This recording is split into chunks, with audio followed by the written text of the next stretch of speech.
ಈ ದಿನ ನಮ್ಮ ನಾಯಕರಾದಂತಹ ಹಾಗೂ ನಮ್ಮ ಗುರುಗಳಾದಂತಹ ಮಾಜಿ ಪುರಸಭೆ ಅಧ್ಯಕ್ಷರಾದ ಹಾಲಿ ಸದಸ್ಯರು ಕೆ ಚಂದ್ರಾರೆಡ್ಡಿಯವರ ಒಂದು ಹುಟ್ಟುಹಬ್ಬದ ಪ್ರಯುಕ್ತ ನಾವು ಇವತ್ತು ಈ ನಮ್ಮ ಚಂದ್ರಾರೆಡ್ಡಿ ಬಳಗದ ವತಿಯಿಂದ ಒಂದು ಅರ್ಥಪೂರ್ಣವಾಗಿ ಒಂದು ಅನ್ನದಾನ ಕಾರ್ಯಕ್ರಮವನ್ನು ಹಮ್ಮಿಕೊಂಡಿದ್ದೀವಿ. ಪೂಜೆ ಹಾಗೂ ಬೆಳಗ್ಗೆನೇ ನಾವು ರಾಮನ ದೇವಸ್ಥಾನದಲ್ಲಿ ಪೂಜೆ ಮಾಡಿ ಆ ಸರ್ಕಾರಿ ಆಸ್ಪತ್ರೆಯಲ್ಲಿ ರೋಗಿಗಳಿಗೆ ಹಣ್ಣು ಕೊಡುವ ಮೂಲಕ ಮತ್ತು ಈ ಅನ್ನದಾನವನ್ನು ಇಲ್ಲಿ ಏರ್ಪಡಿಸಿದ್ದೀವಿ.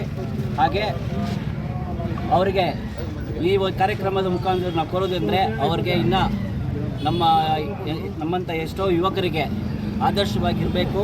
ಅವ್ರು ನಮ್ಮಂಥ ಈ ಥರ ಇನ್ನೂ ಅನೇಕ ಯುವಕರನ್ನ ಈ ಬಂಗಾರಪೇಟೆಯಲ್ಲಿ ಬೆಳೆಸಬೇಕು. ಅವರ ಒಂದು ಆದರ್ಶ ನಾವೆಲ್ಲ ಪಾಲಿಸ್ತೀವಿ ಅಂತ ಹೇಳಿ ಅವ್ರಿಗೆ ದೇವರಲ್ಲಿ ಇನ್ನೂ ಆರೋಗ್ಯ ಐಶ್ವರ್ಯ ಎಲ್ಲ ಚೆನ್ನಾಗಿ ನೀಡಲಿ ಅಂತೇಳಿ ನಾವು ಈ ಕಾರ್ಯಕ್ರಮ. ನಿರ್ಭಯ್ ಮೀಡಿಯಾ ಚಾನೆಲ್ ವೀಕ್ಷಿಸಿ, ಸಬ್ಸ್ಕ್ರೈಬ್ ಮಾಡಿ.